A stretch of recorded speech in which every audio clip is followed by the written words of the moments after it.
Alright, so before I show this video, I want to go over that there are two different things at play here. I could focus on one or the other, but I'm going to try to bring in both of these just for the sake of fairness. One is pointing out continual growth versus pain, and the other is, at the bottom of the screen, will feature another question in regard to who's more toxic. So with that said, let's go. You could say one thing to your ex, what would it be? Fuck you, have fun pissing in your bed. I'd say hello.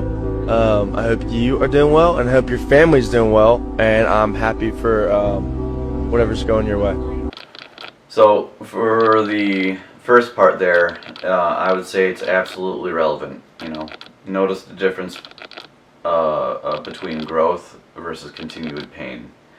Of course, the gal is demonstrating what continued pain looks like, and the male that you just saw there is definitely demonstrating what growth looks like. Continuing on. To my ex. Fuck that nigga. I'm saying. Fuck that nigga. Fuck both of them. Suck a I appreciate you. Thank you for everything. I mean, it sucks that it didn't work out, we were at two different points in our life. I mean, that's just what it comes down to. Yes, absolutely, I do see the difference. And to, put to point who's toxic again, well, of course, with lots of these videos, it could just be a simple case of cherry picking and, they make one look better than the other. However, for the sake of this video, as it is, it's quite clear that the females are demonstrating more toxicity than the men. Clear as day, and it doesn't take a fucking genius to see that.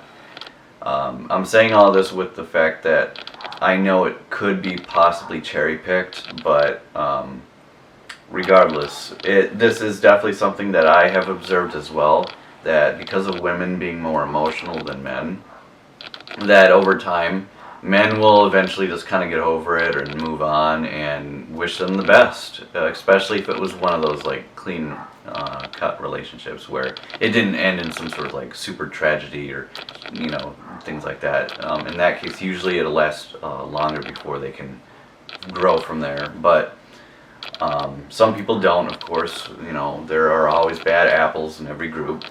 But yeah, I will say that for 9 times out of 10, men will be like really cool, calm, collect, and kind of just hope that they do better in life.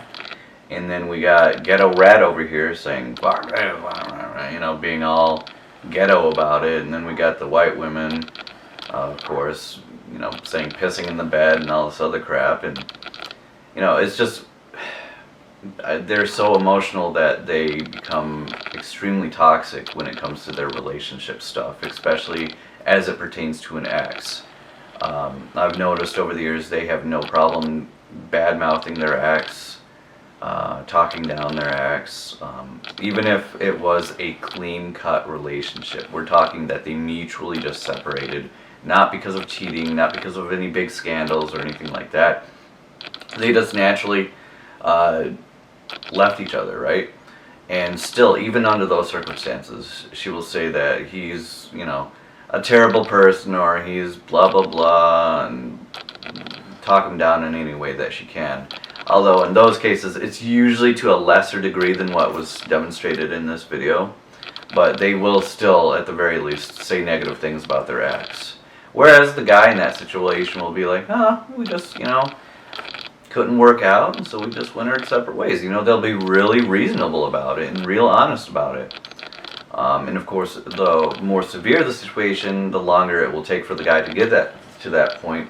But the more severe on the female's end, of course, the more likely she'll say more degrading things about the person that she used to be with. So say one of them cheated and they broke up, whether it was the gal that cheated on him or he cheated on her and they separate, she will go on a big tangent like you saw in this video and make him out to be like the worst person that you could ever know, right? And make fun of him, laugh at him, do whatever she can to just badmouth him in every single way possible. And just be in the state of continued pain because they just cannot grow, you know. And it's a really sad thing to see, but yeah, as it pertains to toxicity, women definitely are more toxic as it pertains to this very particular subject. And the ironic thing is they will try to say that men are the more toxic ones. And in reality, I think it's almost them trying to, I guess you could say, convince themselves that they aren't the toxic ones by trying to play the blame game. But at the same time, females are pretty notorious for not ever really taking accountability for their own actions and what they do and say and blah blah blah. So it could just be a simple case of that as well.